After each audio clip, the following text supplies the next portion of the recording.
Selamat pagi, perkenalkan saya Edo Bagus Krisna. Pada kesempatan ini saya ingin sharing sedikit mengenai konsep-konsep dasar pada neuroanestesi. Tujuan saya membuat video ini yang pertama itu sebenarnya sebagai alat pengingat buat diri saya sendiri. Yang kedua mungkin untuk teman-teman residen terutama yang di FK Udayana. Sebelum masuk ke stasiun neuroanestesi agar sedikit ada gambaran lah mengenai apa itu neuroanestesi gitu. Dan juga untuk teman-teman sejawat anestesi yang lainnya, siapa tahu dapat memberikan sedikit manfaat lah seperti itu. Nah, sebelum saya memulai, saya mohon izin untuk memperkenalkan diri. Nama saya Edo Bagus Krisna Jayastawan. Saya menyelesaikan pendidikan dokter di Universitas Udayana. Kemudian melanjutkan pendidikan di Universitas Pajajaran untuk menjadi seorang dokter spesialis anestesi dan juga master kesehatan. Dan terakhir saya menyelesaikan pendidikan konsultan neuroanestesi di Universitas Pajajaran.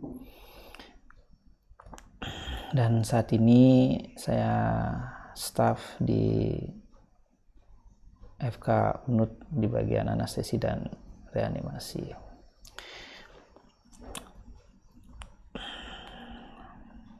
Nah, untuk memulai video ini tujuan sebenarnya dari saya membuat video ini adalah untuk membahas tentang beberapa hal dalam kontennya. Yang pertama itu adalah pengaruh dari teknik dan obat anestesi untuk mendapatkan otak yang kempis atau yang sering disebut dengan slack brain selama tindakan pembedahan. Kemudian yang kedua itu adalah pengaruh teknik dan obat anestesi pada aliran otak, tekanan intrakranial atau regulasi, reaktivitas pembuluh darah terhadap karbon dioksida serta pada metabolisme otak. Dan tujuan lainnya selain itu juga ada tujuan untuk supaya kita sedikit lebih mengerti lah mengenai pengelolaan pasien pada periode perioperatif. Apakah itu pada prabedah, selama pembedahan, dan pasca bedah. Dan yang terakhir adalah untuk mengerti bagaimana memberikan proteksi otak selama periode perioperatif.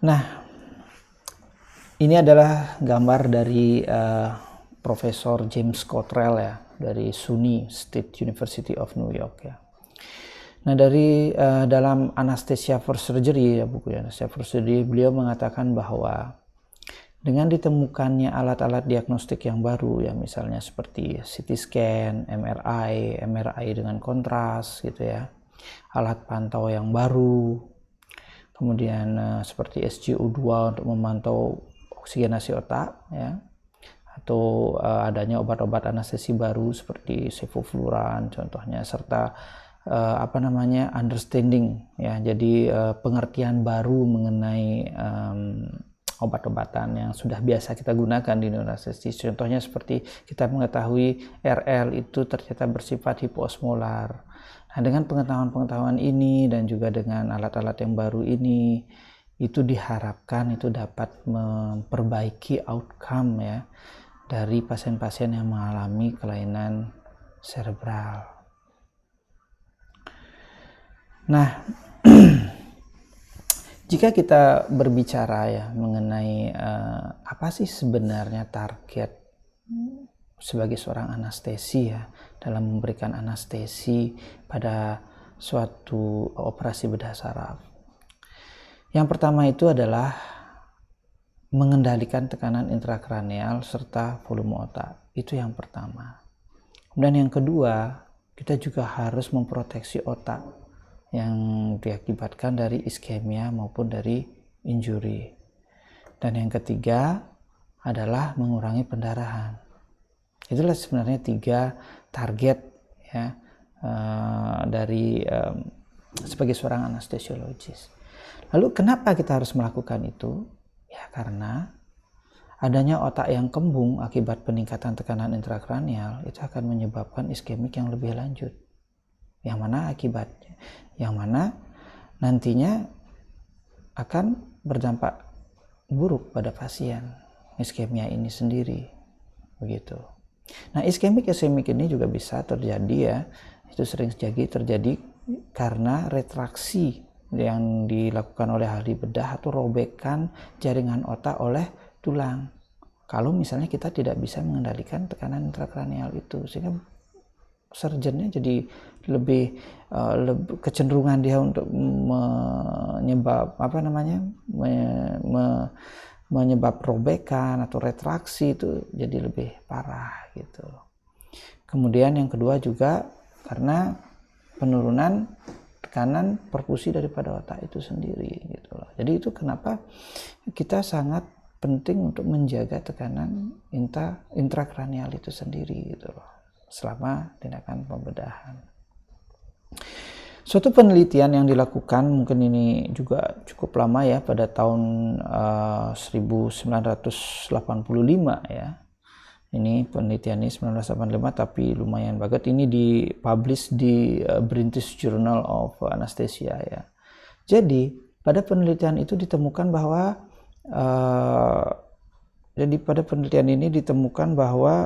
saya mau pakai laser pointernya ya, bahwa pasien ya dengan tekanan rata-rata ICP-nya 0 sampai 20 itu mortalitinya 19.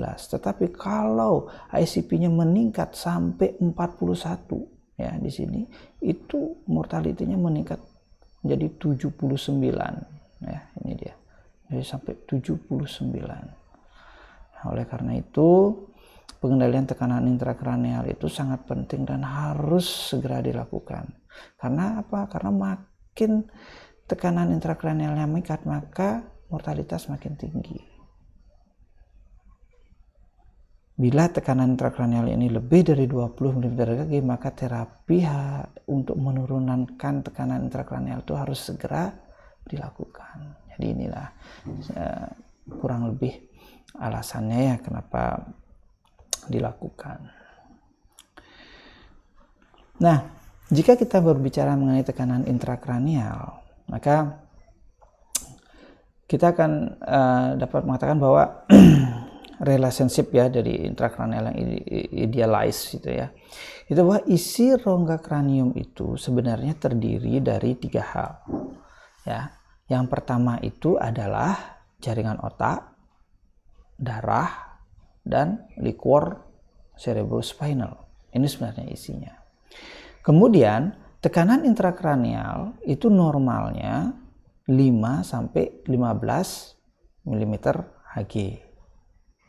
Nah, peningkatan salah satu dari komponen isi rongga kranium ini itu akan dikompensasi dengan menurunnya komponen lain.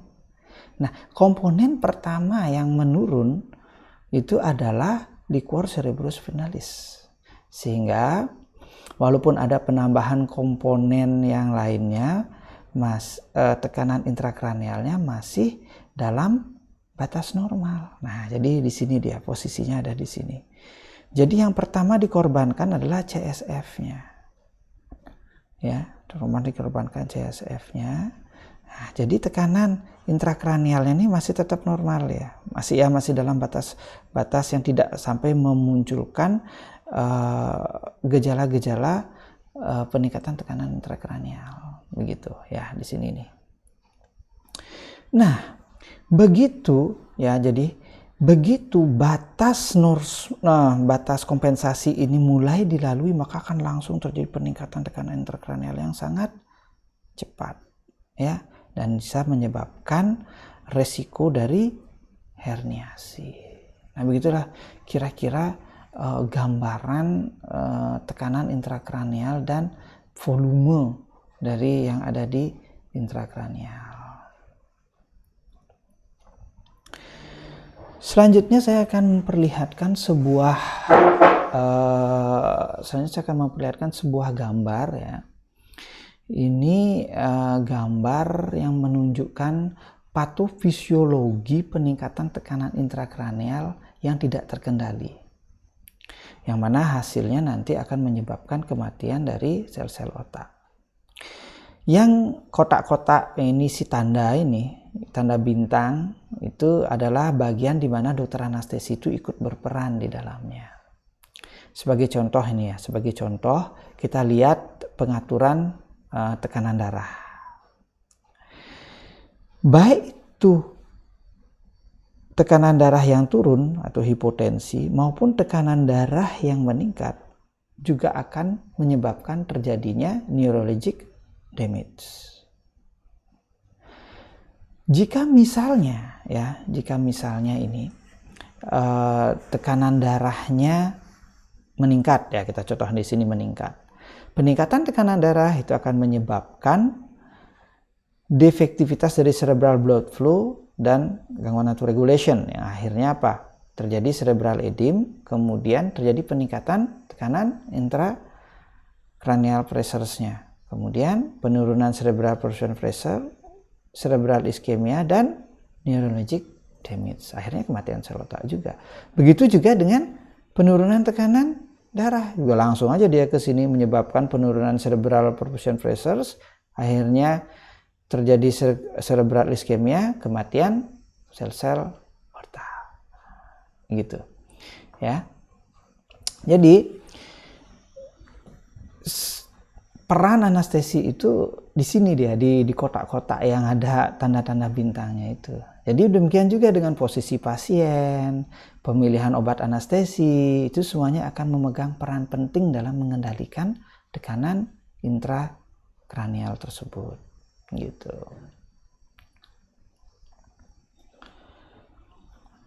Nah, dasar dari neuroanestesi itu adalah pengertian mengenai aliran darah otak.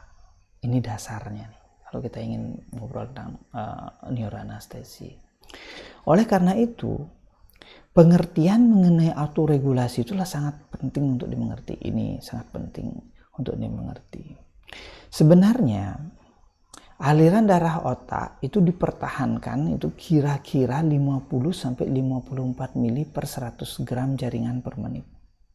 Nah, faktor utama yang mengatur itu adalah 1. Autoregulasi, 2. PaCO2, dan PaO2. Itu sebenarnya 3 yang keras sekali mengatur aliran darah ke otak itu sendiri.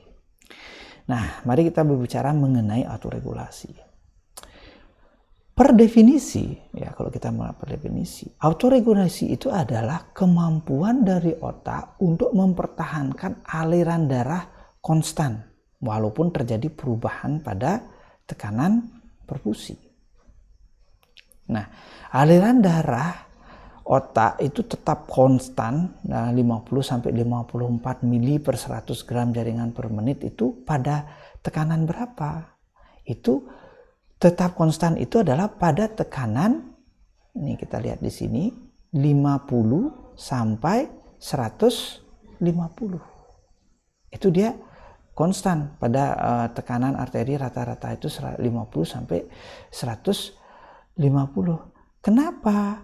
Karena pembuluh darah itu ya, kalau kita lihat di gambarnya itu akan berkonstriksi dan berdilatasi supaya alirannya itu tetap steady dia. Gitu.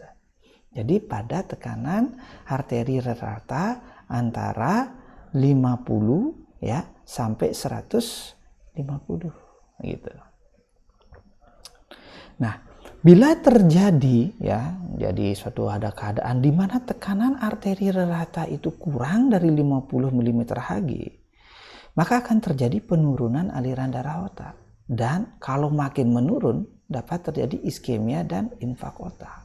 Itu resikonya. Begitu juga sebaliknya. Jika terjadi peningkatan ya, jadi jika terjadi peningkatan tekanan arteri rata ya, jadi tekanan arteri rata itu lebih dari 150 mm Hg, ini akan menyebabkan hilangnya kemampuan vasokonstriksi dan terjadi kerusakan blood-brain barrier dan dapat terjadi edema otak dan pendarahan otak. Itulah risiko-risikonya. Makanya autoregulation ini sangat penting untuk dimengerti. Ya. Nah, Selanjutnya saya akan memperlihatkan sebuah diagram. Ya, diagram itu perbandingan antara cerebral blood flow dan cerebral perfusion pressures ya. Jadi ini tekanannya ya. Kalau kita lihat ini flow-nya ya, ini flow-nya, yang ini flow-nya, dan yang ini cerebral perfusion pressures-nya. Selain autoregulasi yang sudah kita bicarakan tadi, kalau kita lihat autoregulasi maka curve-nya itu ada di sini ya, yang ini dia curve-nya ya, yang ini MAP ya curve-nya, dimana kita lihat bahwa di sini antara 50 sampai 150 ini konstan, ini aliran darahnya dia konstan. Nah, selain autoregulasi sesuai dengan diagram di atas ini, yang sesuai dengan diagram ini, maka yang utama juga mempengaruhi aliran darah ke otak itu adalah satu, yang ini garis putus-putus, yaitu PaCO2. Yang ini dia, PaCO2. Dan yang kedua adalah PaO2. Di mana perubahan 1 mm Hg dari PaCO2, itu dari PaCO2 24 sampai 80 mm Hg, itu akan merubah aliran darah itu sebesar 4%. Itu kira-kira 1,75 mili per 100 gram per menit. Hiperkarbia itu akan menyebabkan cerebral vasodilatasi, dan hipokarbia akan menyebabkan cerebral vasokonstriksi. Jadi perubahannya seperti itu. Kalau kita buat dia hiperkarbia, vasodilatasi semakin meningkat, artinya aliran yang darah meningkat 4%. Begitu juga sebaliknya, kalau kita buat dia hipokarbia ya, yang menyebabkan vasokonstriksi, menurun juga aliran darahnya gitu. Jadi itu tergantung dari dia hipo atau hiperkarbinya dia. Kemudian yang kedua adalah hipoksia. Jika kita lihat di gambarnya balik ya, di diagramnya, jika terjadi hipoksia ya, di mana hipoksia ini sampai PaO2-nya itu kurang dari 60, maka langsung turun di aliran darahnya. Di sini dia kurang dari 60, mohon maaf, maka otomatis cerebral blood flow-nya langsung meningkat dia ke sini. Nah ini, sehingga apa? Sehingga aliran darah menjadi banyak ke otak. Kalau aliran darah itu menjadi banyak ke otak, bengkaklah otak itu sendiri, begitu. Kalau otak bengkak, ya tentunya tugas kita sebagai seorang teranestesi dalam mendampingi operasi bedah saraf pasti akan terganggu ya, gitu. Nah, oleh karena itu ya, salah satu nih kalau kita berhubungan dengan anestesi ya, kalau di OK nih ya, di OK gitu. Untuk PaCO2 ya, untuk PaCO2 dan PaO2 itu dapat diatur dengan cara melakukan ventilasi mekanis ya, serta kadar O2 yang kita berikan ya, berapa persen, itu dapat kita atur lah ya. Kita melakukan hiperventilasi, entah kita melakukan hipoventilasi. Tetapi untuk autoregulasi di sini kita harus berhati-hati ya, terutama kalau kita misalnya menggunakan obat-obat inhalasi ya, yang seperti biasa kita lakukan.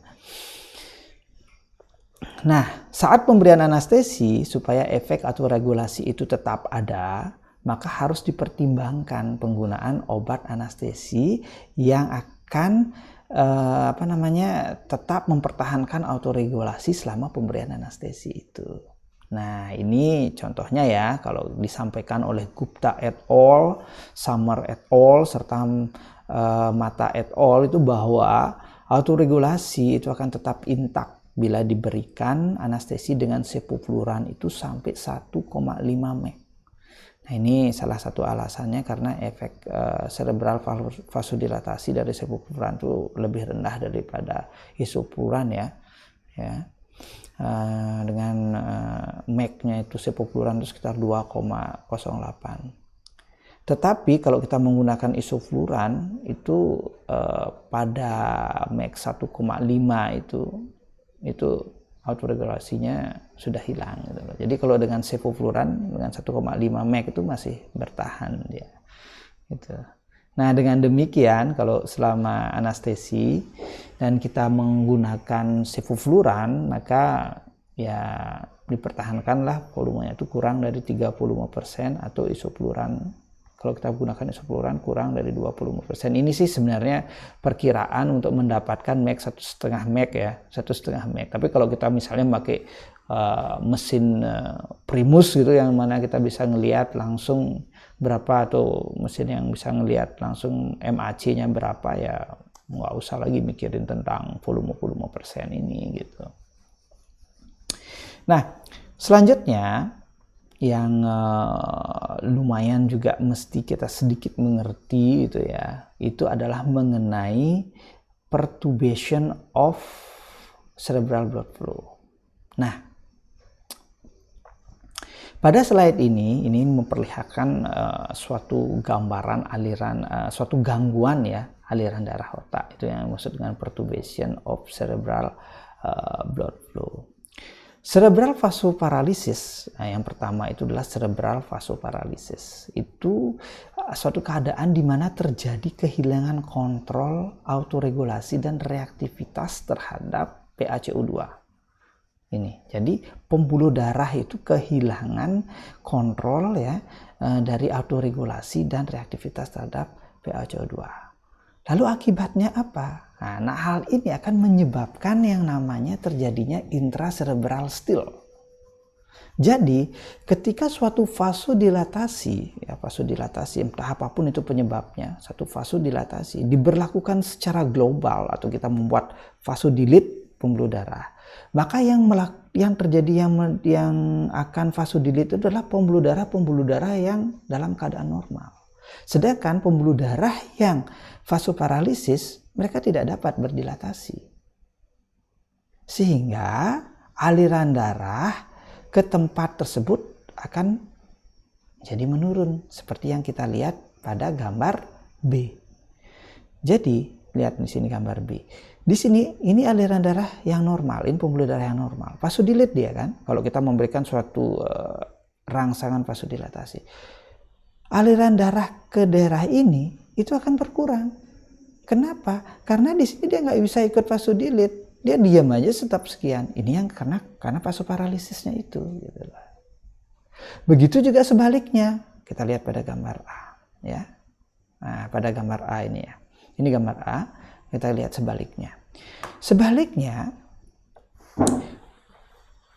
inverse intracerebral still itu akan terjadi jika diberlakukan suatu vasokonstriksi secara global. Contohnya pada saat kita melakukan hiperventilasi. Maka aliran darah ke daerah iskemik itu akan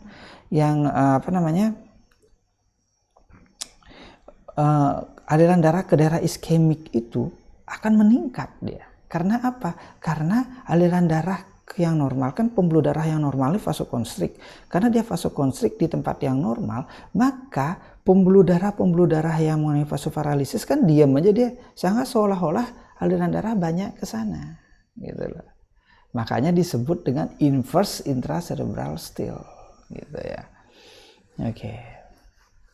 Nah, inilah gangguan pada cerebral blood flow sebenarnya. Ini terjadi pada misalnya vasoparalisis ini bisa terjadi pada misalnya edema tumor. Nah, itu juga bisa edem pada apapun juga sering menyebabkan vasoparalisis ya. Nah, pengetahuan ya mengenai vasoparalisis ini kalau kita pas di intraoperatif itu juga bisa kita gunakan sebenarnya. Sebagai contoh nih ya, sebagai contoh. Pada pasien C, contohnya nih, pada pasien C, yang ini nih, pada pasien C. Kita lihat di sini, ya, kita lihat di sini bahwa edemnya itu dia ada di daerah sini, edemnya, di daerah dalam. Nah, ini tumornya. Nah, kita anggap itu tumor, ini edemnya, ya, edemnya daerah sini nih. Ya. Nah, di daerah edem ini itu sering kali terjadi vasoparalisis. Nah, jika pada pasien C ini jadi pada pasien C ini kita lakukan hiperventilasi, maka otomatis aliran darah itu akan ngumpul di sini nih, di C ini. Ya, yang di sini kan yang di daerah yang normal-normal ini kan vasokonstrikt dia, maka semua aliran darah masuk ke sini. Apa yang akan terjadi? Maka tumor ini akan terdorong keluar. Jadi operator akan lebih mudah untuk mendapatkan tumornya, sehingga lebih mudah dia melakukan reseksi. Begitu juga sebaliknya, kita lihat tumor seperti ini contohnya. Kalau misalnya nih operator ngambil dari sini nih, ya dari sini. Ini kan daerah ödem nih, banyak nih daerah ödem. Kalau misalnya kita melakukan hiperventilasi yang lumayan besar pada daerah ini, maka otomatis darah itu akan banyak di sini. Ketika operator harus menembus ini, maka dia akan menjadi apa? Akan kewalahan dengan pendarahan, dan ini menjadi lebih dalam, dia lebih susah dia untuk mencapai ini, gitu. Ya, nah ini sih beberapa trik atau teknik yang bisa kita lakukan dengan adanya pertubulation dari cerebral blood flow itu sendiri. Oke. Next, ini adalah mengenai mekanisme pertahanan autoregulation. Anestesi itu sangat penting ya. Monitoring autoregulation itu penting sebenarnya. Autoregulasi itu sangat penting ya. Ini juga dilihat pada penelitiannya Lem ya, pada tahun 1997 itu menyampaikan bahwa pada cedera kepala intaknya autoregulasi itu akan berhubungan dengan mortalitas. Oleh karena itu kita harus benar-benar menjaga autoregulasi itu tetap baik ya. Atau kalau berkurangnya lah menurunnya jangan sampai hilang lah gitu loh. Autoregulation itu kenapa? Makanya kalau misalnya pada pasien sudah cedera kepala itu ya, pada mild injury itu kan memang jangankan pada cedera kepala berat ya, pada cedera mild injury aja itu terjadi ya, 9 dari 29 ini tuh mengalami impaired autoregulation. Tapi ya kita tetap berusaha untuk menjaga autoregulasi. Ini caranya yang tadi kita menggunakan obat-obatan yang tidak mengganggu autoregulasi gitu ya. Itu sih poin penting yang ingin disampaikan pada ini ya. Jadi pada penelitian ini disebutkan bahwa kalau autoregulasi itu negatif, maka dari 11 pasien itu 9 mati, 2 severe disable gitu. Jadi saya cuma ingin menunjukkan bahwa autoregulasi itu penting dalam neuroanestesia gitu. Nah, selanjutnya adalah mengenai brain protection.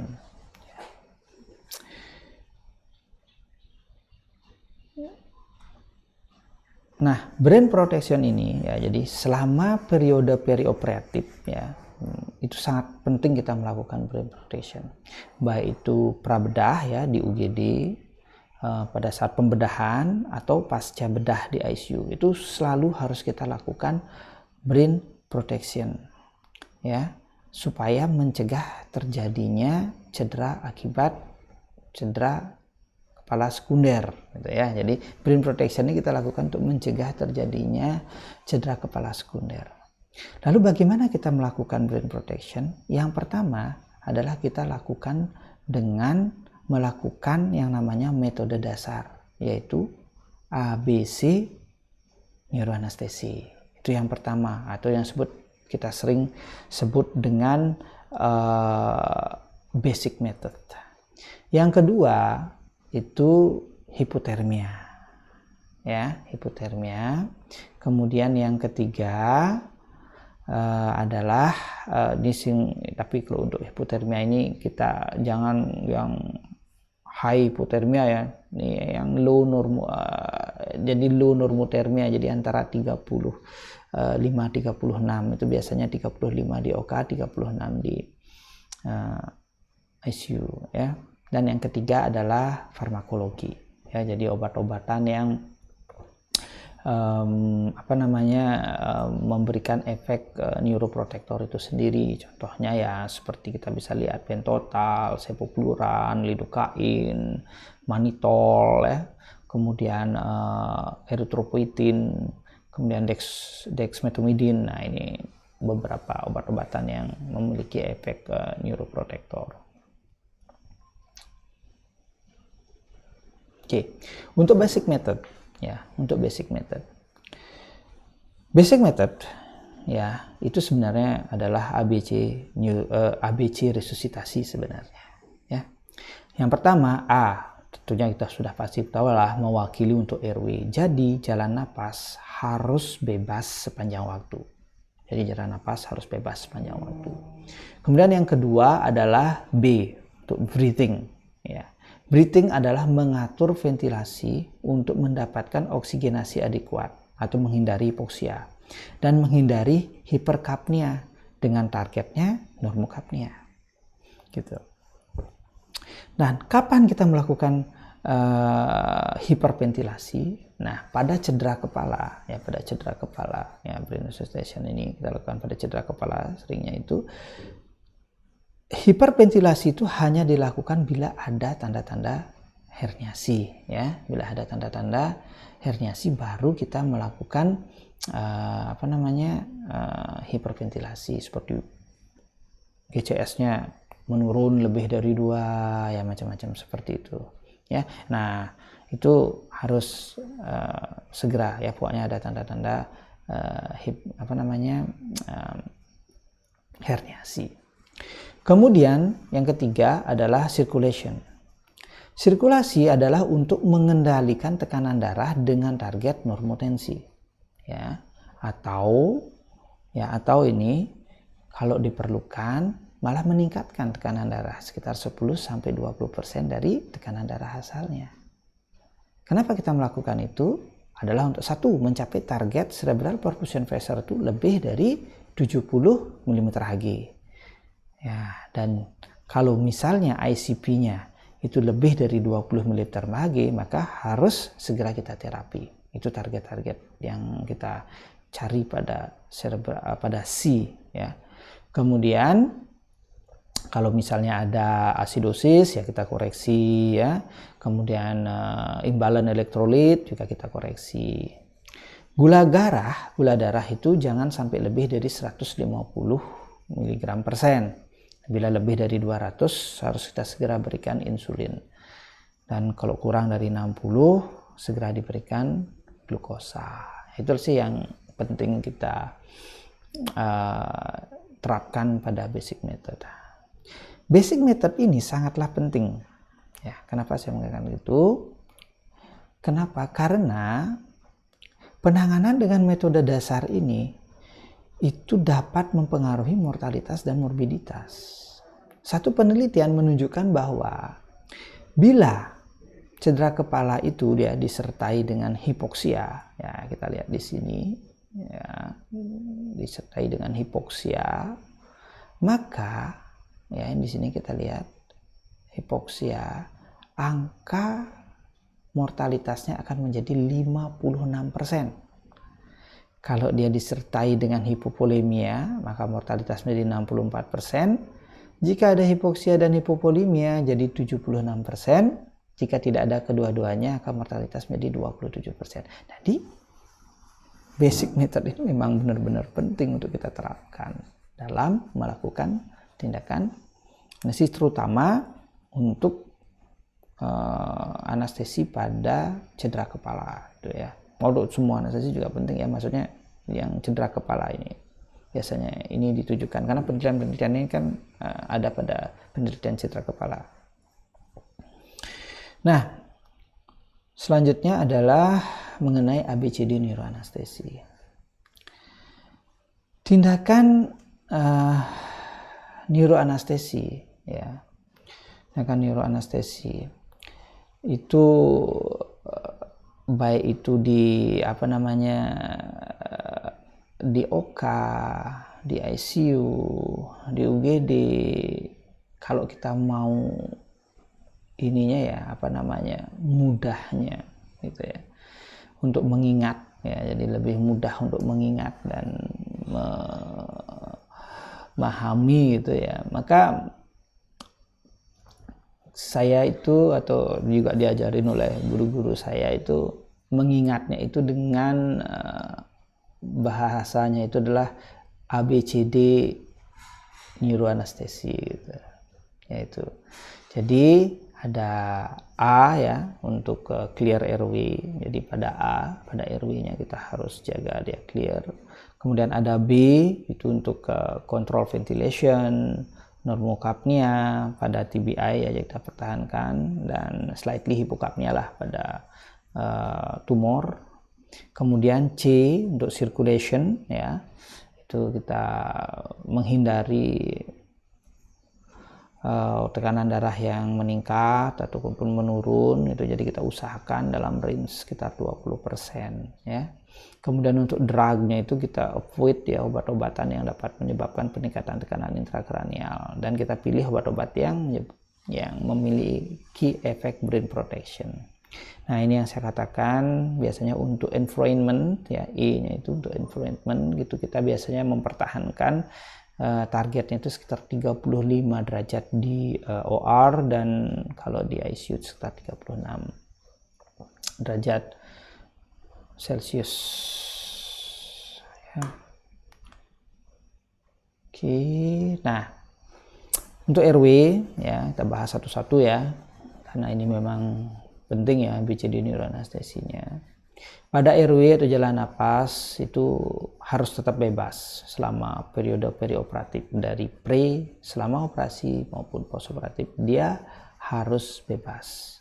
Oleh karena itu sebaiknya sih diintubasi memakai pipa endokardal non kinking ya, supaya dia tidak tertekuk dan lain sebagainya. Kemudian keadaan hipoksia dan hiperkarbia itu sangat berbahaya ya pada pasien, karena dapat terjadi vasodilatasi pembuluh darah cerebral. Oleh karena itu ya memang benar-benar harus kita perhatikan.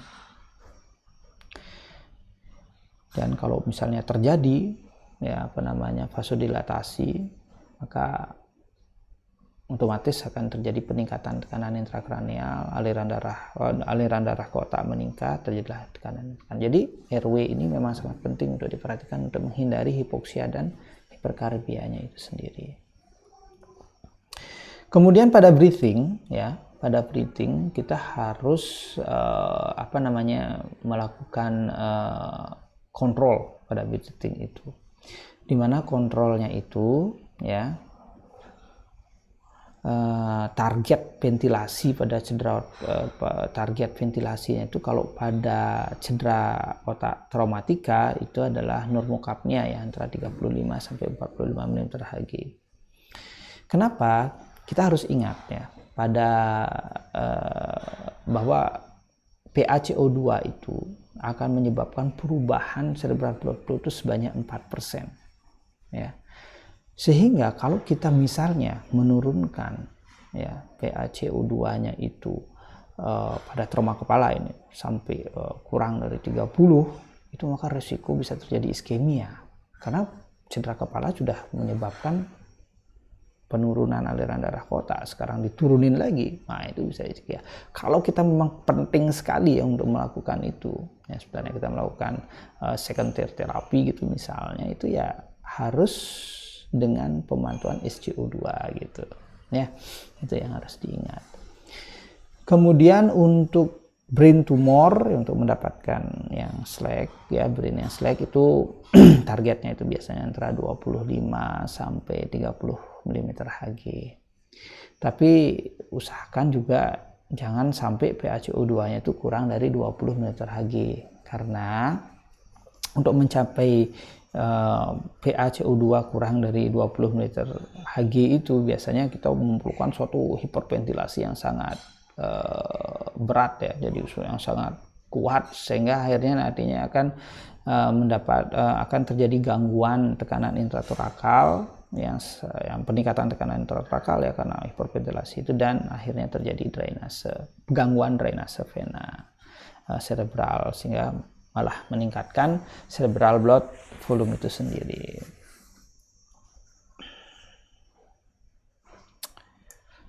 Selanjutnya pada C, ya.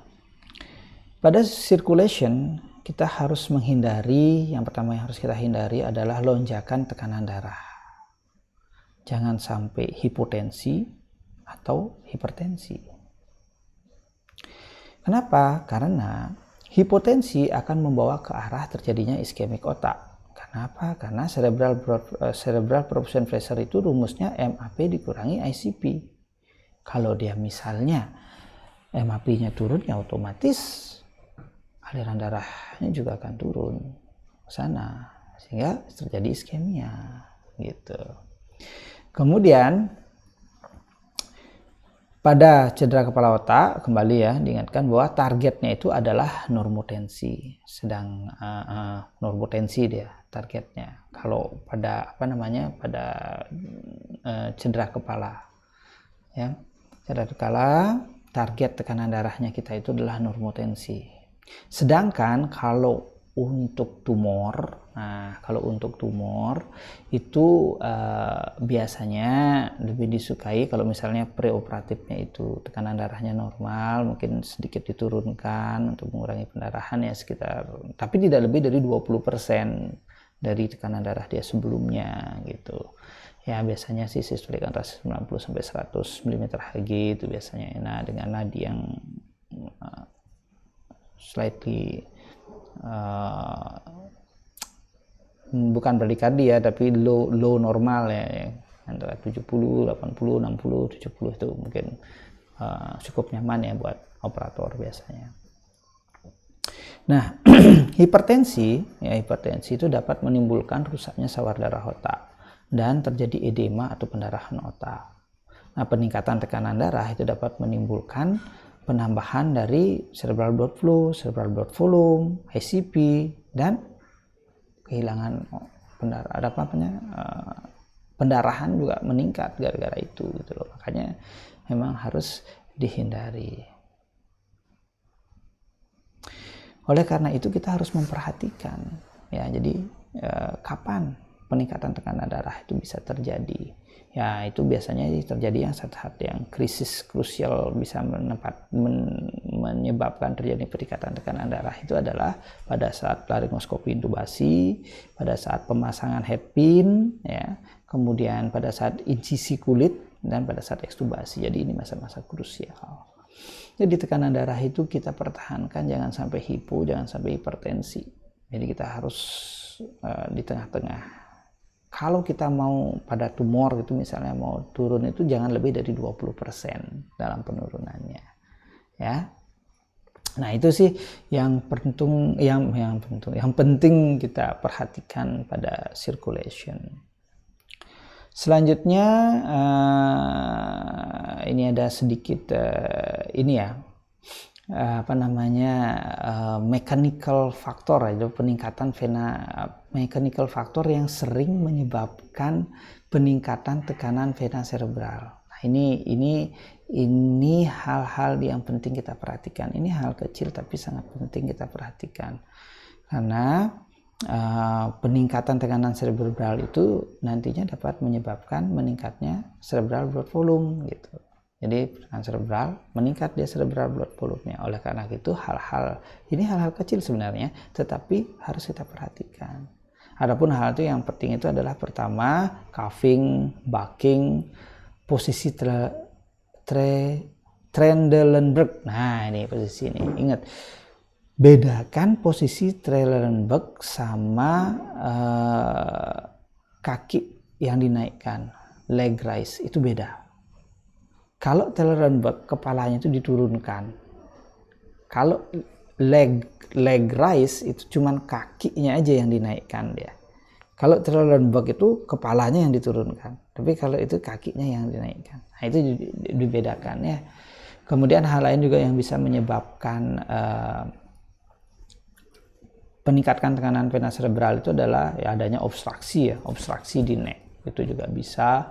Kemudian adanya abdominal pressures atau peningkatan tekanan ini juga bisa ya. Kemudian PIP, nah itu juga bisa ya menyebabkan ini. Cuman kalau masalah PIP ini ya, Ini sering menjadi pertanyaan ya, maksudnya bukan sih pertanyaan, maksudnya ada yang sering mengatakan kalau begitu kita di ICU jangan pakai, nggak boleh pakai PIP dong gitu. Itu sebenarnya jawabannya balik lagi ya ke ABCD neuroanestesi. Jadi kalau kita berbicara mengenai ABCD neuroanestesi, maka yang ada itu kan A yang pertama, airway. Airway artinya apa? Kita menjaga PaO2-nya. Dan breathing, kemudian baru circulation. PIP ini kan sebenarnya ada di circulation. Kenapa saya mengatakan ada circulation? Karena kita mencegah drainasenya itu kan, maksudnya membuat drainasenya bagus. Dengan meningkatkan PIP akan menyebabkan drainasenya berkurang. Tetapi kalau peningkatan PIP ini sangat diperlukan untuk misalnya mencapai PaCO2 yang baik, PaO2 dan PaCO2 yang baik, ya kita tetap utamakan yang A dan B dulu gitu loh. Jadi balik ke sana. Oleh karena itu ada beberapa penelitian yang mengatakan sampai PIP 12 pun nggak masalah kita di ICU. Yang penting PIP itu memang kita gunakan untuk mencapai oksigenasi dan pertukaran gas yang baik gitu. Tapi ya kalau misalnya A, B-nya sudah baik ya jangan, iseng naikin PIP-nya jadi 12. Bener nggak teorinya? Jangan seperti itu gitu loh maksudnya. Oke. Selanjutnya, nah kita masuk ke preoperatif preoperatif evaluation ya. Nah, pada evaluasi preoperatif itu ya kita melakukan evaluasi prabedah ya. Kita sebut dengan evaluasi prabedah itu kan tentunya seperti biasa meliputi anamnese, pemeriksaan fisik, pemeriksaan laboratorium. Nah, pada pemeriksaan anamnesa itu yang penting kita ketahui, yang kita tanya itu yang pertama adalah adanya riwayat kejang nggak? Itu kejang ada nggak? Kemudian tanya tanda-tanda peningkatan tekanan intrakranial, itu harus kita cari apakah ada peningkatan ICP seperti mual, muntah, penglihatan kabur, macam seperti itu. Defisit neurologis ini penting, ini untuk melihat efek penekanannya dia biasanya, apakah ada defisit sensoris, apakah ada defisit motoris ya. Selanjutnya yang perlu kita ketahui adalah status hidrasi. Ini biasanya kita lihat dengan menanyakan bagaimana intik cairannya dan bagaimana diuresisnya dia gitu. Selanjutnya lah obat-obat yang dimakan. Ini penting. Ya, seperti apakah dia dapat steroid. Pasien-pasien dengan tumor otak sering dapat steroid. Kan seperti yang saya katakan tadi, pada otak itu ada terdiri dari 3 jaringan ya. Itu otak, darah sama cerebrospinalis. Steroid ini perannya di mana? Ini sering pada tumor otak, tumor otak. Jadi pada tumor otak itu kan sering ada edema. Nah, edema ini dengan diberikan steroid terutama dexamethasone itu biasanya diperbaiki dia edema yang pada tumor otak itu. Sehingga apa? Sehingga akhirnya menurun dia tekanan intrakranialnya. Kenapa? Karena masanya jadi menurun kan, masa edemnya jadi menurun, sehingga bisa mengurangi gejala gitu. Tapi ingat, dexamethasone untuk itu hanya pada tumor ya. Jadi odem yang disebabkan oleh tumor. Tapi kalau odem yang disebabkan oleh traumatic brain injury, penelitiannya malah pemberian dexamethasone itu akan meningkatkan mortalitas begitu.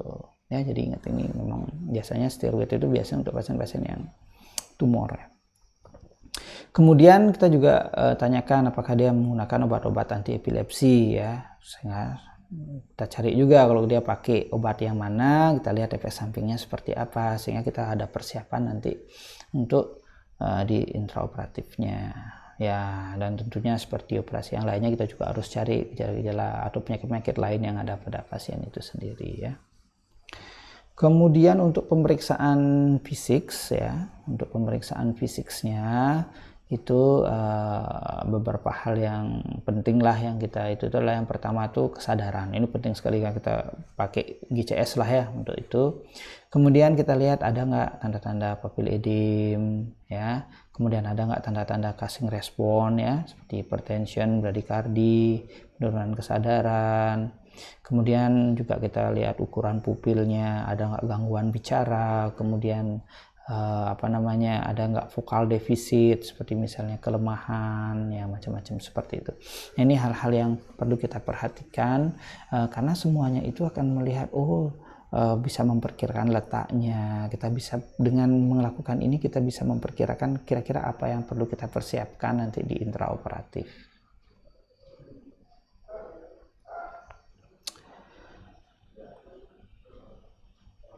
Selanjutnya adalah pemeriksaan penunjang berupa radiologi. Nah, untuk radiologinya itu yang ini itu adalah CT scan sama MRI-nya ya. Pentingnya kita melihat ini itu adalah pertama itu adalah untuk melihat ukuran dan lokasi tumor. Apakah dia dekat dengan pembuluh darah besar atau apakah dia di daerah-daerah yang eloquent area.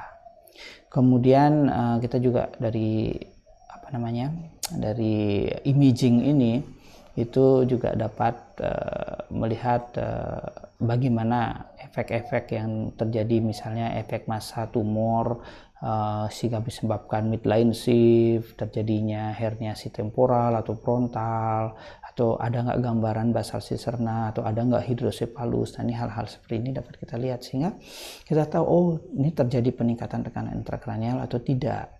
Jadi kalau kita berbicara mengenai ada yang bertanya apakah pasien itu mengalami peningkatan tekanan intrakranial, maka kita dapat mengatakan pasien mengalami peningkatan tekanan intrakranial dengan tanda satu secara klinis, yang dua secara radiologis. Itu kalau secara klinis yang tadi ya, sakit kepala, mual muntah, yang kayak itu, penurunan kesadaran. Secara radiologis adalah yang ini. Bisa nggak pasien secara radiologis terlihat ada peningkatan tekanan intrakranial tapi klinisnya tidak muncul? Jawabannya bisa. Contohnya adalah pada pasien yang mengalami peningkatan tekanan intrakranial tetapi setelah dikasih obat steroid hilang tanda-tanda peningkatan tekanan intrakranial, sakit kepalanya hilang, mual muntahnya hilang, tetapi di otaknya tetap wae sama seperti itu gitu. Ya, karena yang tadi saya katakan tadi itu steroid itu juga bisa membantu atau memperbaiki edema dari tumor otak sehingga dia berkurang sedikit, jadi dia turun ya, gejalanya nggak muncul, tapi ya tumor otaknya tetap di sana, jadi ya tetap harus dilakukan reseksi gitu ya.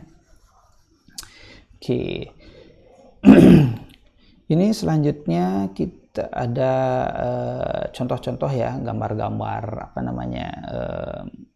CT scan sama MRI ya. Jadi hal-hal yang perlu kita perhatikan di sini, kita harus tahu di mana letak-letak yang disebut dengan daerah-daerah eloquent ya. Nah, kalau kita lihat di sini ya, ini daerah eloquent. Nah, ini contohnya, ini daerah motorik ya, daerah sensorik, kemudian ini ada daerah untuk speech-nya ya di sini. Nah, ini untuk speed ini disebut dengan daerah-daerah eloquent. Nah, ini contoh MRI ya, contohnya yang seperti ini ya. Nah, ini contoh MRI di mana terjadi suatu penekanan pada daerah motorik ya. Ini dia daerah motoriknya paling kiri. Nah, kalau yang di sini ini contoh CT scan di mana terjadi penekanan pada daerah kortek atau speech atau Broca-nya dia. Kortek Broca, cortex speech atau Broca itu ya. Jadi jika terjadi daerah-daerah seperti ini maka kita memang harus lebih berhati-hati untuk melakukan, jadi lebih menjaga tekanan darahnya ya. Kalau kita dari sudut kitanya ya, tapi kalau dari sudut bedahnya mungkin mereka juga lebih harus berhati-hati juga supaya nggak keambil atau kesedot semacam seperti itu. Oke, selanjutnya adalah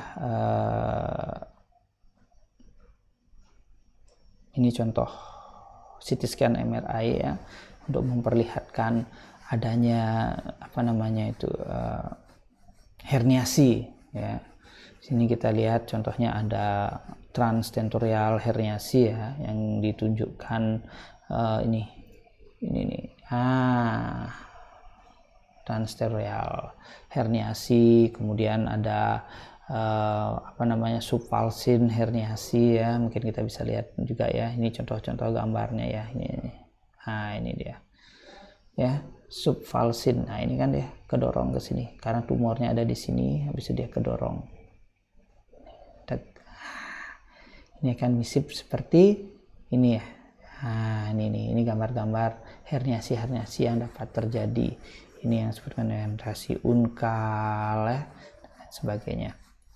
Ini hal-hal yang perlu kita perhatikan. Kalau udah hampir seperti ini ya udah pasti dia terjadi peningkatan tekanan intrakranial, walaupun dia mengaku tidak ada sakit kepala dan lain sebagainya ya. Jadi ini bisa kita lihat sebagai tanda-tanda herniasi. Selanjutnya, apa aja preparation yang harus kita lakukan selama preoperatif? Nah, persiapan prabedah itu ya tentunya ya meliputi persiapan premedication, pemasangan jalur vena, dan monitoring. Jadi pada pasien yang tidak mempunyai tanda kenaikan ICP, itu akan menguntungkan ya bila diberikan premedikasi untuk menghilangkan kecemasan pasien dengan pemberian anti-ansietas, contohnya seperti dosis kecil benzodiazepin ya. Kemudian untuk persiapan untuk akses vaskuler seperti pemasangan jalur vena perifer atau sentral, itu juga kita harus siapkan alat-alatnya. Perlu USG, kita gunakan USG.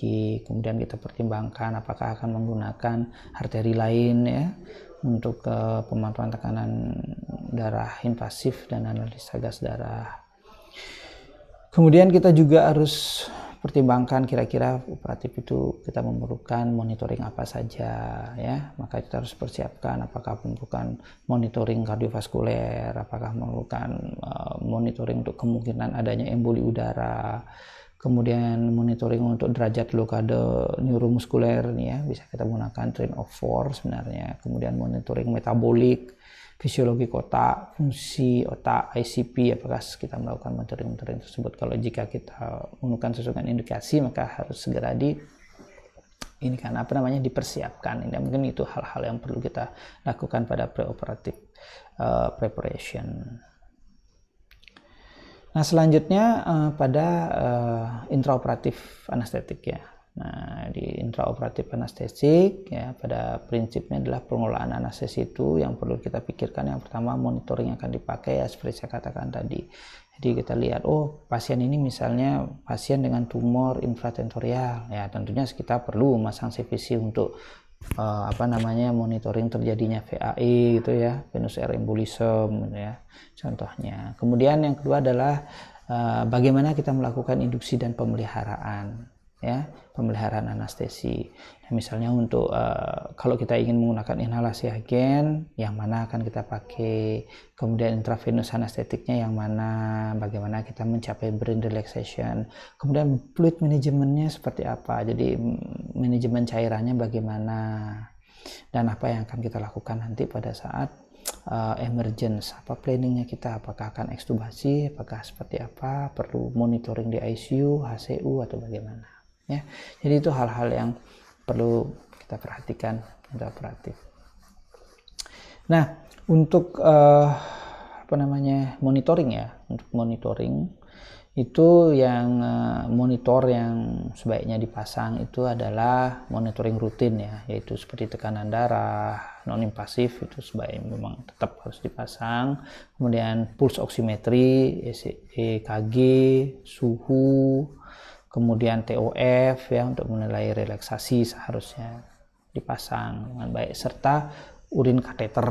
Nah, itu untuk melihat produksi urinnya. Kemudian pemasangan CVC dan tekanan darah invasif itu sebaiknya berdasarkan indikasi ya, untuk sebaiknya berdasarkan indikasi. Nah, lalu apa aja indikasinya? Nah, kalau untuk arteri lain ya, untuk arteri lain itu indikasinya itu biasanya pada operasi-operasi yang menyebabkan rapid change dari blood pressure ya, jadi perubahan cepat dari tekanan darah. Kemudian pasien dengan resiko kehilangan darah yang cepat, rapid blood loss, ini biasanya pada aneurisma seperti itu kan, kalau pas ketores sedikit pembuluh darahnya bius seperti itu, nah, itu kan cepat dia kehilangan darah yang cepat. Kemudian kalau kita melakukan hipotension teknik Nah, hypotension teknik. Kemudian patologi condition ya. Patologi condition ini bisa kita lihat pada ekstra maupun intrakranial. Kalau saya sih pribadi biasanya kalau pada pasien-pasien dengan tanda-tanda peningkatan tekanan intrakranial, sedapat mungkin saya pasang arteri lain, biasanya dengan menjaga tekanan darah itu lebih stabil ya, dalam batas-batas 20% dari normal ya, maksudnya dari preoperatif, itu biasanya menyebabkan relaksasi yang lebih enak pada brainnya dan mengurangi iskemik dan sebagainya. Jadi bagi saya pemasangan arteri lain itu lumayan benar-benar memberikan efek yang besar ya. Selanjutnya adalah indikasi untuk pemasangan CVC ya. Indikasi untuk pemasangan CVC. Kalau kita lihat per indikasi, jadi indikasinya itu ya tentunya yang pertama itu adalah pendarahan yang hebat. Ya, itu pendarahan pasti karena dia jalur vena ya, jadi lebih mudah kita memberikan cairan. Nah, ini dulu ya bisa juga dukung untuk status volume cairan intravaskuler ya, teman sekarang sudah mulai ditinggalkan dengan adanya ini yang lebih baru ya, seperti Yuscom macam seperti itu ya. Kemudian, nah ini penting adalah untuk pada pasien-pasien yang dilakukan posisi duduk ya. Itu angka kejadian VAI-nya itu lumayan tinggi ya, sehingga penting kita memasang CVC untuk monitoringnya itu. Sebenarnya nanti untuk aspirasi ya, kalau misalnya terjadi VAI, kita bisa aspirasi di sana aja kan, kita bisa lihat ada bubble atau tidak gitu ya. Kemudian juga yang terakhir adalah pemberian obat vasoaktif ya ini. Nah, dulu ya pemasangan CVC ini pada awalnya itu ya dulu itu sering dihindari ya. Karena apa alasannya? Itu karena efek sampingnya sebenarnya. Yang pertama itu efek samping pemasangannya karena pneumotorak kan, salah satunya kalau kita memasangnya subclavia, makanya kita sebagai anestesi pasti udah tahu lah itu efek sampingnya. Yang kedua itu adalah penusukan yang berulang, kemungkinan bisa terjadi penusukan. Kalau kita melakukan di jugularis, kita bisa menusuk berulang.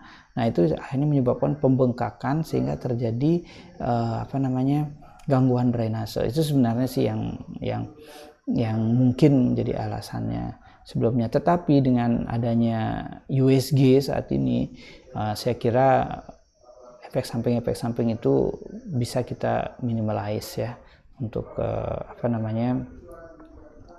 untuk kejadiannya ya. Nah, ini adalah beberapa contoh gambar kalau kita melakukan pemasangan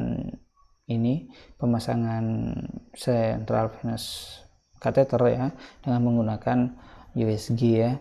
Jadi ini kalau kita bisa lihat di sini ya untuk jugularis ya. Nah, ini kita bisa karotis, jadi kita langsung aja tusuk di sini ya. Ini posisi-posisinya juga ya. Jadi di sini ada posisinya seperti ini, maka akan terlihat seperti ini ya. Oke. Ini kalau kita melakukan subclav ya. Ini kalau kita melakukan di jugularis ya. Mungkin ini jauh membantu untuk mengurangi angka kejadian morbiditas ya. Jadi angka kejadian penusukan yang berulang kali atau pneumotorak itu lumayan. Selanjutnya target saat induksi anestesi, itu targetnya kita adalah yang pertama itu adalah mengendalikan PaCO2, itu yang pertama. Kemudian kita mengendalikan tekanan darah ya, kontrol tekanan darah.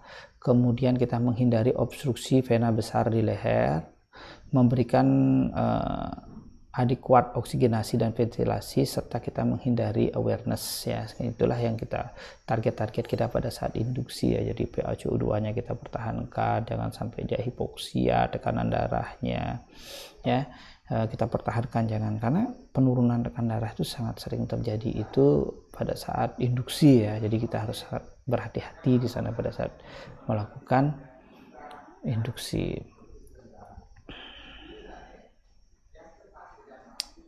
Nah, untuk memulai induksi itu yang enak ya, untuk dapat memulai induksi anestesi itu yang enak itu biasanya itu untuk supaya nyaman, induksinya smooth itu pasien ya harus kita berikan ansiolisis secara adekuat ya. Jadi biar dia tidak cemas, baik itu secara diajak berbicara maupun mau dikasih obat silakan itu tuh ya.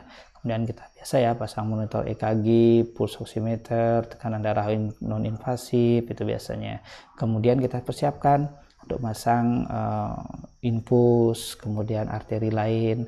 Nah, untuk pemasangan arteri lain itu sebaiknya kita berikan anestesi lokal ya, karena rasa sakit itu ya, dan rasa sakitnya itu dapat meningkatkan tekanan darah dan bisa terjadi peningkatan cerebral blood flow yang nantinya jadi menambah edema otak di sekeliling tumor itu sendiri.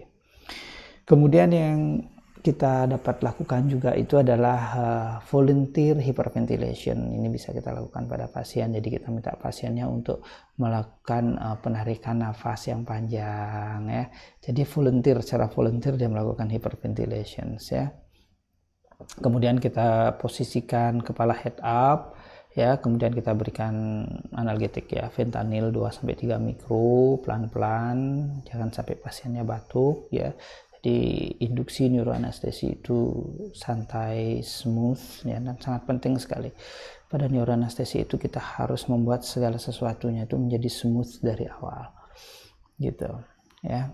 Kemudian kita bisa lanjutkan dengan propofol 1,25 sampai 2,5 mg per kilogram, kemudian dilanjutkan dengan pentotal dan pelumpuh otot selanjutnya ya. Ini pilihan ya, antara propofol atau pentotal bisa kita pilih ya. Kemudian yang dapat kita lakukan adalah kita setelah pasien tertidur, dapat itu kita bisa memberikan hiperventilasi ya, untuk mencapai PaCO2-nya 35 mmHg. Kemudian kita buka anestetik inhalasi kalau memang kita ingin menggunakan itu, atau kita berikan dosis ulangan setengah dosis dari propofol atau pentotal yang pertama kita lakukan. Baru setelah itu tekanan darah mulai turun sekitar 20%, maka kita boleh melakukan intubasi. Jadi kira-kira begitulah regimen atau hal-hal yang kita harus perhatikan pada saat kita melakukan induksi pada neuroanestesi. Nah, ini contoh regimen yang biasa kita lakukan di RSUP Sanglah ya. Biasanya kita melakukan preokianaksi pertama, kemudian meminta pasiennya untuk melakukan volunteer hyperventilation ya, sambil kita memberikan biasanya fentanyl 0,5 mikro per kilogram, kemudian TCI propofol ya, kita di Sanglah menggunakan TCI itu dengan biasanya 0,5 sampai 1 dengan untuk sedasi aja, sambil ada yang megang airway-nya ya, sambil menjaga airway-nya tetap clear ya. Nah, pada saat itu pasiennya sudah agak tenang, rileks, kemudian kita pasang arteri lain ya, dengan lokal anestesi tentunya untuk mencegah peningkatan tekanan intrakranial. Nah, setelah arteri lainnya terpasang, kita sambungkan. Nah, kita lihat di sini kan, setelah terpasang arteri lain baru kita melakukan induksi. Kenapa? Karena seringkali kalau kita dengan induksi dengan monitoring arteri lain itu, maka naik turun tekanan darah itu jauh lebih terkontrol kalau kita menggunakan arteri lain gitu ya. Biasanya untuk induction anestesi kita naikkan TCI itu menjadi 3 sampai 3,5, kemudian fentanilnya kita tambahkan sampai total menjadi 1 sampai 3 mikro ya, sampai biasanya 3 mikro per kilogram berat badan. Kemudian untuk masa relaksan kita menggunakan yang ada, kita bisa pakai rocuronium, atracurium, vecuronium, macam-macam seperti itu. Kemudian kita bisa memberikan lidocain ya. Lidocain ini kalau kami di Sanglah bisa kadang diberikan intravena atau intratrakeal ya. Setelah itu kita lakukan hyperventilation seperti biasa ya, PaCO2 sampai 35, kemudian kita lakukan intubasi dan tak lupa ointment dan lain sebagainya untuk mata, untuk persiapan. Nah, ini ada suatu tabel ya mengenai efek anestetik intravena ya dan narkotik itu terhadap cerebral blood flow, CMRO dan ICP ya. Dan kecuali ketamin, pokoknya itu semua anestetik intravena itu menurunkan cerebral blood flow, CMRO2 dan ICP ya. Jadi nggak terlalu bermasalah sih sebenarnya yang mana kita pakai, asal jangan ketamin aja gitu ya, karena ketamin yang satu-satunya yang meningkatkan ya.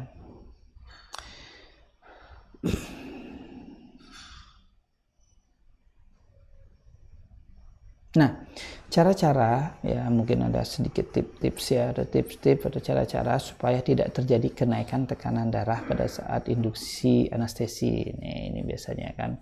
Yang pertama itu kalau untuk ya mencegah tekanan meningkat itu ya biasanya kita bisa lakukan dengan mendalamkan anestesi ya. Kita menggunakan anestesi intravena baik itu pentotal atau propofol atau itu Midad juga kalau ada ya.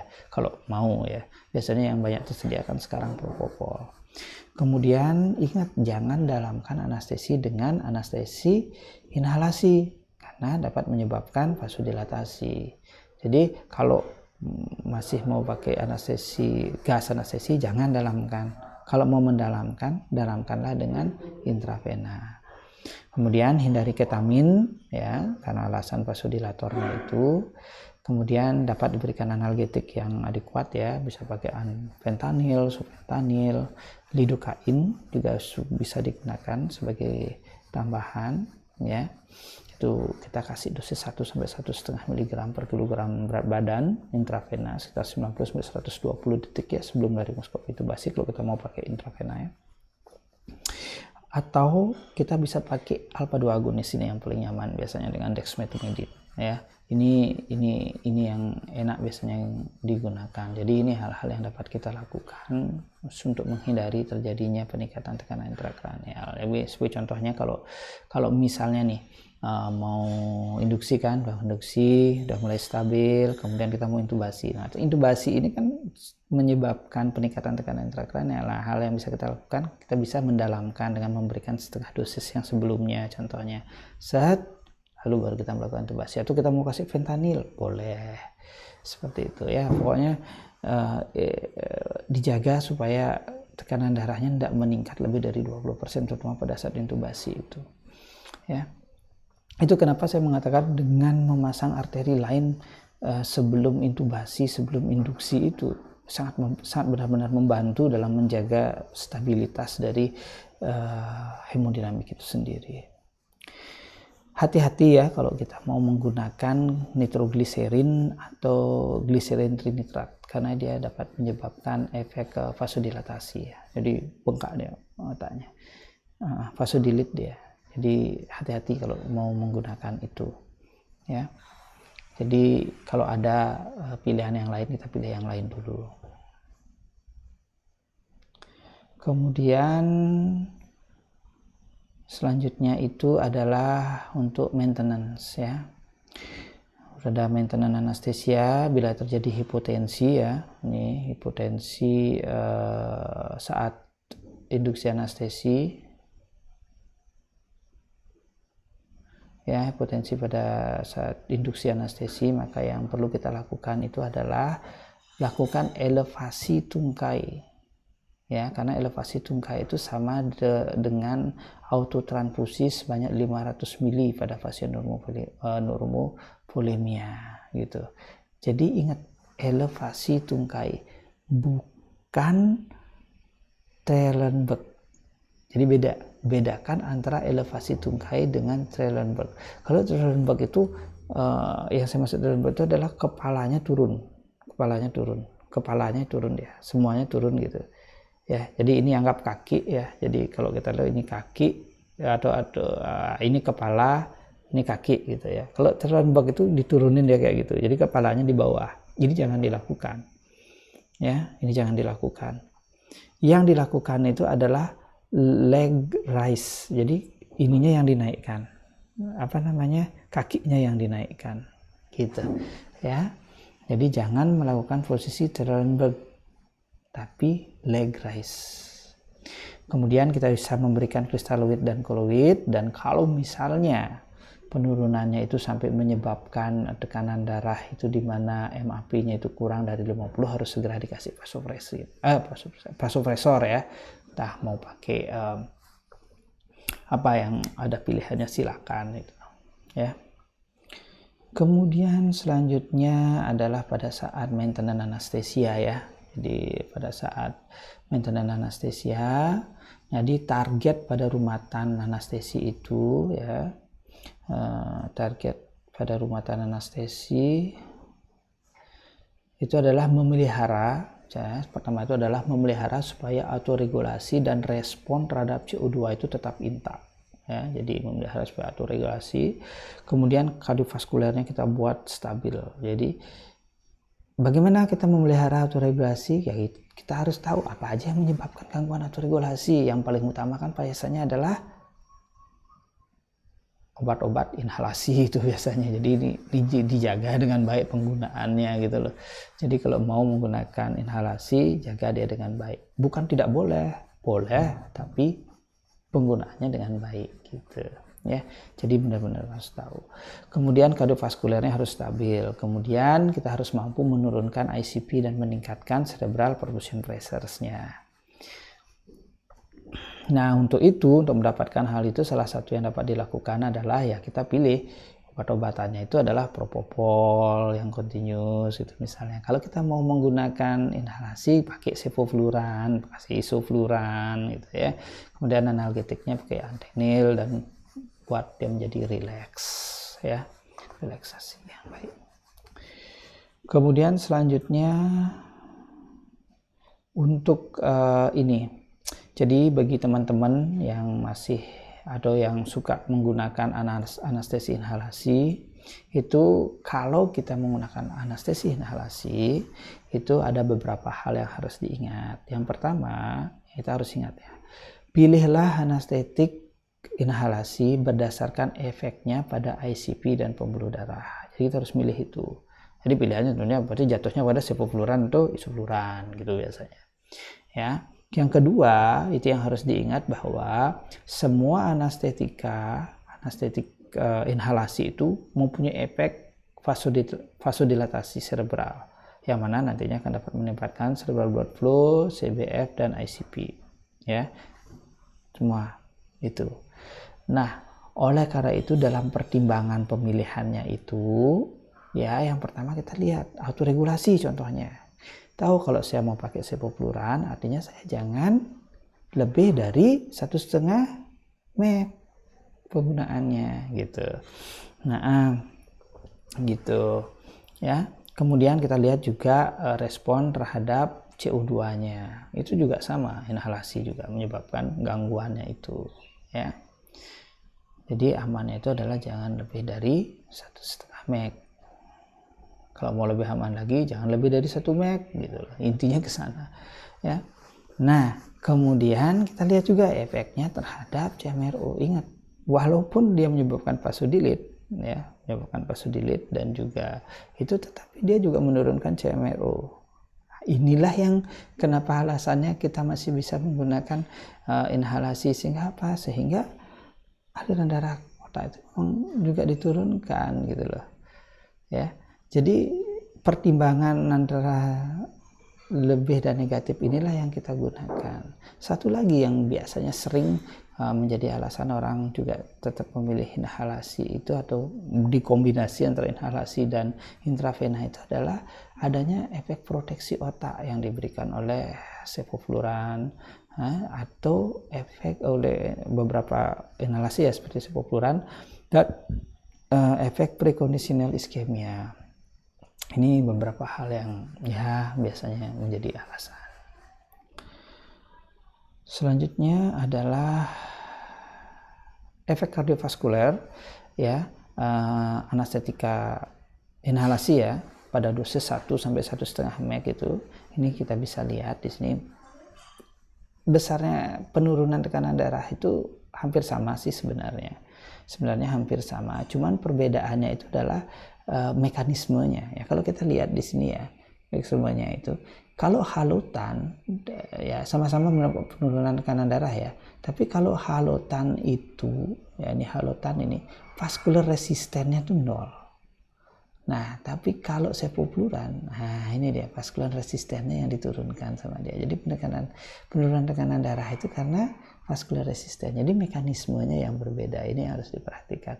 Kemudian hal yang perlu juga diperhatikan itu adalah ini, sensitization of the heart to epinephrine. Ini juga diperhatikan ya kalau kita memilih menggunakan inhalasi. Dan kita juga harus ingat ya bahwa makin berat suatu trauma, maka makin tinggi level katekolamin plasmanya. Maka harus diperhatikan obat yang dapat mensensitisasi jantung terhadap epinefrin. Nah, jadi itu harus diperhatikan. Jadi perhatikan itu. Nah, ini hal-hal yang perlu kita perhatikan pada kalau kita memilih volatile. Maksudnya tetap menggunakan volatile. Entah itu murni volatile aja atau kita gabungkan dengan anestesi intravena yang continuous. Oke, kemudian selanjutnya adalah ini tabel ya mengenai efek anestesik volatile dan N2O terhadap cerebral blood flow, CMLO dan ICP ya.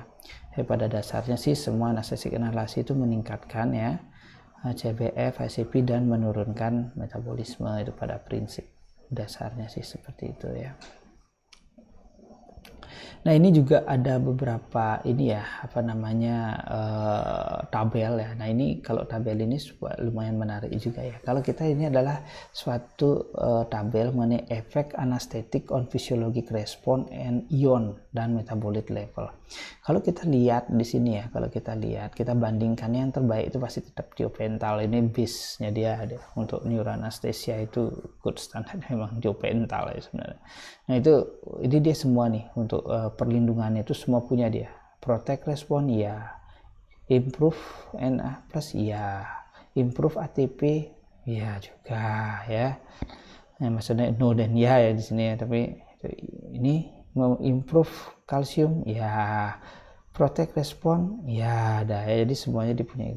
Tapi kalau kita lihat propofol, kalau misalnya kita nggak pakai tiopental ya, kalau sekarang kan semakin banyak orang yang menggunakan propofol. Kalau propofol ternyata dia tidak mempunyai efek protect respon, tapi efek itu dimiliki oleh sevofluran ya, sevofluran walaupun setelah dia 4% ya di sini ya, cuman ya yes yang di sini ini yang biasanya sering diinikan, makanya beberapa ya senang menggabungkan antara propofol dan sevoflurin ya untuk ini.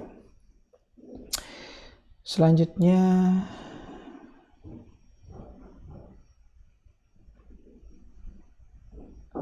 rumatan anestesi ya untuk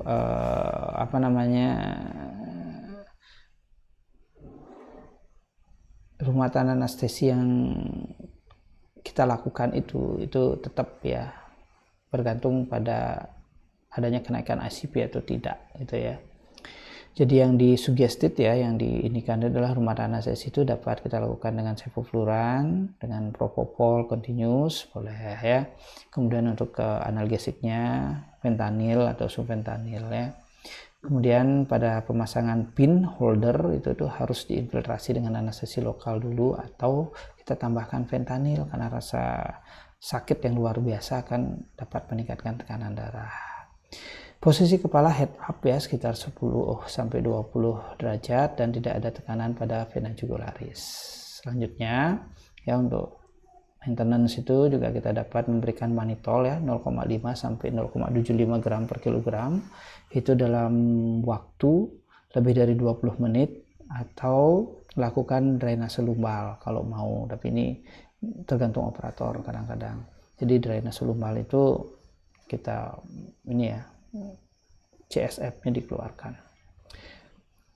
Nah, untuk target pemberian cairan itu adalah normovolemia ya, biasanya itu 2/3 dari jumlah urin dengan kristaloid isotonik biasanya kita lakukan, dan untuk mengganti kehilangan darah kita bisa menggunakan koloid maupun kristaloid ya. Nah, pada saat reseksi otak itu dosis narkotik itu dapat kita turunkan sebenarnya, karena sebenarnya reseksi otak itu tidak nyeri gitu ya, nyerinya itu adalah pada saat incisi kulit yang seperti itu ya. Oke, selanjutnya untuk target pemberian cairan itu yang pertama itu adalah sirkulasi yang stabil. Kemudian kita usahakan mendapatkan dia normovolemia, isoosmoler, dan normoglikemia. Pilihan pertamanya adalah NaCl 0,9% dan ringerpudin ini karena osmolaritasnya itu slightly lebih tinggi dari osmolaritas darah ya. Dan kita hindari RL. Kalau kita mau gabung pakai RL itu biasanya NaCl 2 ya atau 3 dengan ini perbandingannya 3:1 ya. NaCl 3, RL-nya 1 ya. Ini biasanya targetnya kasih 1 sampai 1,5 mili per kilogram per hour, 1/2/3 dari urin ya. Yang paling penting jangan pakai dextrose ya, itu penting sekali.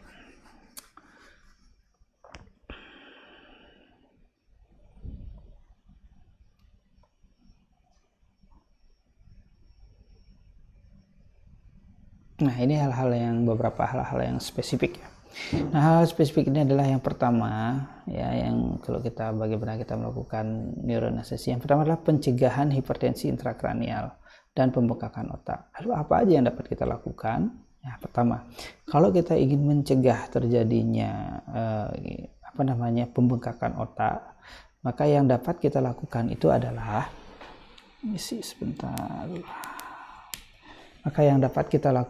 adalah yang pertama, berikan anksiolisis dan analgesia yang adekuat prabedahnya. Kemudian pada saat preinduksi itu lakukan hiperventilasi oleh pasien sendiri ya, volunteer hyperventilation. Jadi sarankan pasien melakukan itu ya. Kemudian posisi kepala head up, lurus, tidak miring kiri atau miring kanan, tidak ada tekanan pada vena jugularis. Kemudian hindari overhidrasi, cairan yang terlalu banyak. Kemudian pemberian osmotic diuresis ya, seperti mannitol atau hipertonik salin ya. Dan kalau dia tumor kita bisa memberikan steroid. Optimalkan hemodinamiknya HEMA-P dengan memberikan fentanyl atau beta blocker ya, untuk mencegah kenaikan tekanan darah.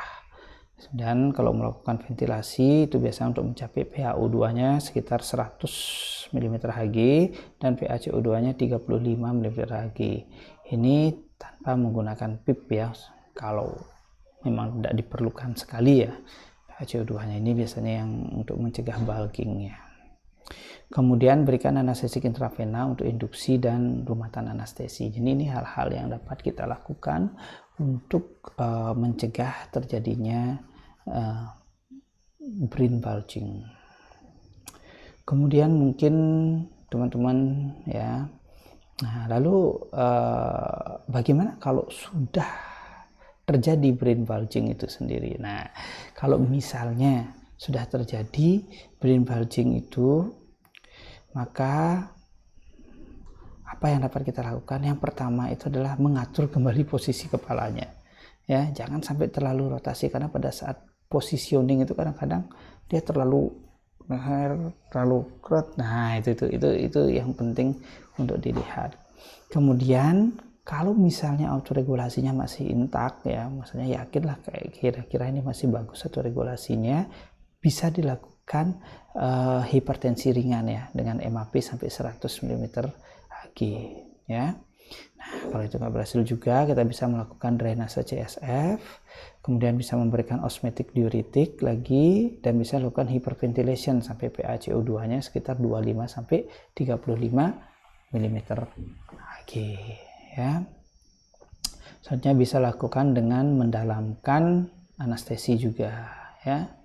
Dalam anestesi misalnya dengan propofol atau midat ya, dan memberikan relaksan untuk mencapai TOF-nya 0 ya. Jadi itu hal-hal yang mungkin dapat kita lakukan kalau memang sudah terjadi ya. Ini hal-hal yang dapat kita lakukan untuk misalnya sudah terjadi brain bulging-nya, kita treat sekarang ya. Kalau yang tadi kan kita cegah, untuk mencegah ini yang kita lakukan. Kalau sudah terjadi, apa yang kita lakukan? Inilah yang kita lakukan gitu. Jadi itu untuk ininya ya, tindakan-tindakannya. Nah, mungkin teman-teman sering ya mendengar yang disebut dengan chemical brain retractor concept. Sebenarnya apa sih itu chemical brain retractor concept? Brain retractor concept itu ya pada prinsipnya seperti yang kita udah bicarakan tadi ya. Konsepnya itu adalah yang pertama, untuk melakukan itu kita bisa memberikan cairan hiperosmoler ya sebelum pengangkatan tulang kepala. Jadi sebelum tulang kepala itu diangkat ya, kita bisa memberikan mannitol 20% itu dengan dosis 0,5 sampai 0,75, atau kita pakai hypertonic saline ya, NaCl itu 2 sampai 3 mili per kilogram. Kemudian yang kedua, chemical brain retractor itu dapat kita lakukan dengan hiperventilasi ringan. Kemudian posisi head up adekuat ya, sekitar 10 sampai 20 derajat, dan memberikan anestesik intravena, baik itu propofol, pentotal ataupun etomidat. Dan normotensi atau slightly hipertensi ringan ya, sekitar 100 mm/Hg ya MAP-nya. Ya, kalau bisa kita lakukan drainase CMS lumbal, kemudian kita pastikan drainase cerebralnya adekuat ya, jadi bebaskan jugularisnya ini terus bebas, jadi nggak tuh gini, kayak gini, nggak gini juga ya, jadi bebas. Dan kita minta mereka untuk menghindari pakai retraktor yang terlalu banyak.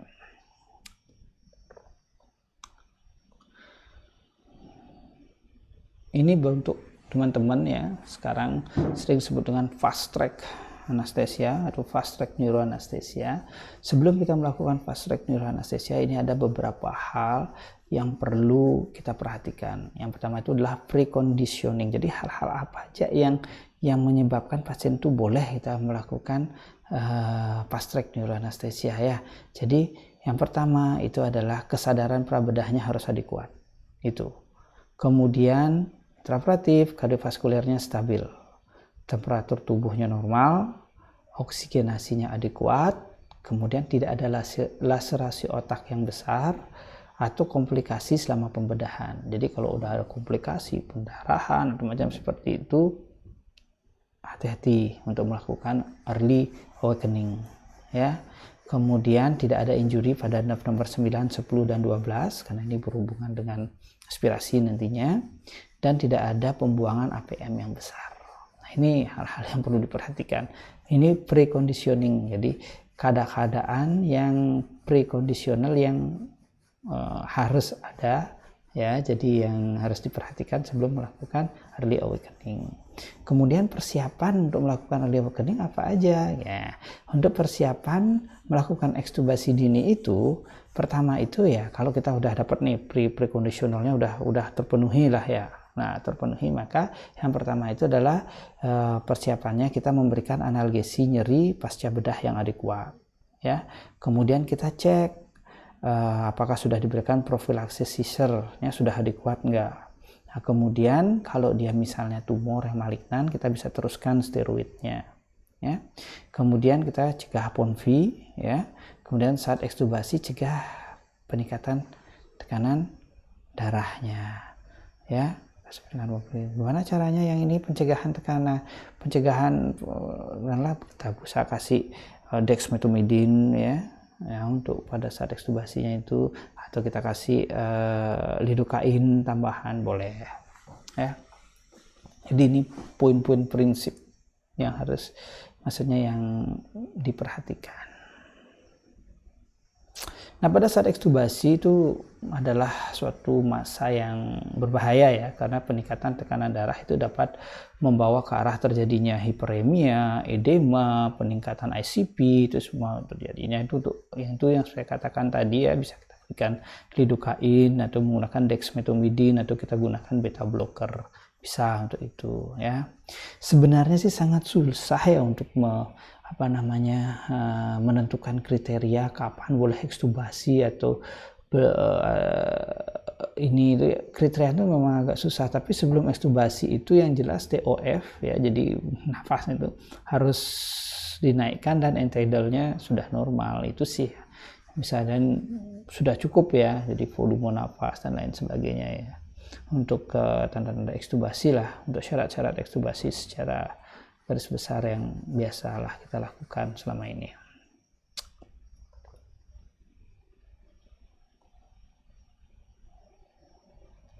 Nah, pada periode pasca emergency ini ya, jadi postoperatif ini, pasca bedah ini ya kita hindari ya seperti biasa untuk terjadinya batuk, bucking, stretching, peningkatan tekanan darah, itu yang kita harus hindari ya. Kemudian kita harus segera melakukan evaluasi fungsi neurologik sesegera mungkin ya. Bila GCS sebelumnya baik ya, kebanyakan pasien diekstubasi di OKAS ya. Kalau misalnya memang nggak ada masalah nih, kita ekstubasi aja di OKA kalau memang sudah memenuhi syarat, persiapannya semua sudah ya. Kemudian tapi ya tentu yang hindari tekanan darah yang meningkat, analgetiknya memang benar-benar harus adekuat ya, dan hindari kalau ini sih ya, kalau bisa dihindari ya penggunaan ketorolac ya untuk itu, karena ini dikhawatirkan terjadinya rebleeding itu, karena kalau rebleeding dia tak susah urusannya gitu. Oke. Kemudian sebagai conclusion ya untuk dasar-dasar neuroanestesi ini, itu yang pertama itu anestesia teknik gitu. Untuk neuroanestesi itu kita masuk ke ABCDE neuroanestesi. Nah, kalau misalnya itu tumor supratentorial, maka kita gunakan ABCD neuroanestesi dan kita perhatikan masalah-masalah yang disebabkan karena supratentorial tumor. Kemudian kalau dia tumor infratentorial, kita gunakan ABCDE neuroanestesi ditambah permasalahan untuk supratentorial tumor dan infratentorial tumor. Kalau untuk vivisan ya ABCD dan masalah-masalah untuk vivisan. Untuk TBI ABCDE tambah masalah-masalah yang harus kita hadapi pada TBI problem ya. Jadi mungkin itu yang sedikit bisa saya sampaikanlah mengenai dasar-dasar neuroanestesi ya. Semoga bisa bermanfaat ya untuk teman-teman sekalian. Terima kasih banyak. Semoga bermanfaat. Terima kasih.